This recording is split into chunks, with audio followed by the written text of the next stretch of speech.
আজকে আমি বাড়িতে বানাবো কাঁচা আমের রসগোল্লা। তার জন্য দেখো এখানে আমি 1 লিটার দুধ দিয়ে নিয়েছি। এবার প্রথমেই আমি কড়াইতে দুধটা দিয়ে তার মধ্যে দিয়েছি কয়েকটা এলাচ, যাতে গন্ধটা খুব সুন্দর আসে তার জন্য। এবার এখানে আমি দুধটা ভালো করে ফুটিয়ে নিয়ে তার মধ্যে দিয়ে দিয়েছি ভিনিগার। এখানে তোমরা লেবুও দিতে পারো। এবার ভিনিগার দিয়ে আমি ছানাটা কাটিয়ে নিয়েছি। এবার ছানাটা পরিষ্কার জলে ভালো করে ধুয়ে তারপরে ছানাটা খুব ভালো করে জল ঝরিয়ে নিচ্ছি, যাতে একটু জল না থাকে। এবার একটা পরিষ্কার থালা নিয়ে তার উপরে আমি ছানাটা ঢেলে হালকা হাতে ছানাটা খুব সুন্দরভাবে মেখে নিয়েছি। যত ভালো করে মাখা হবে তত কিন্তু রসগোল্লাটা খুব দারুণ ফুলবে।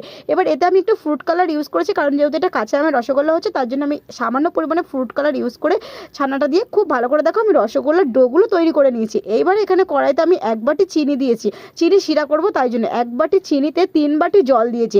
এবার আমার চিনি শিরাটা যখন ভালো করে ফুটে গেছে তার মধ্যে দিয়েছি আমি রসগোল্লাগুলো দিয়ে দিয়েছি। যেহেতু কাঁচা আমের রসগোল্লা হবে তাই এখানে কাঁচা আমগুলো কেটে কেটে তার মধ্যে আমি দিয়ে দিয়েছি। চিনি শিরার মধ্যে কাঁচা আমগুলো দিয়েছি। দেখো আমার রসগোল্লাগুলো কত সুন্দর ফুলেছে আর কি ভালো লাগছে, কেমন লাগছে।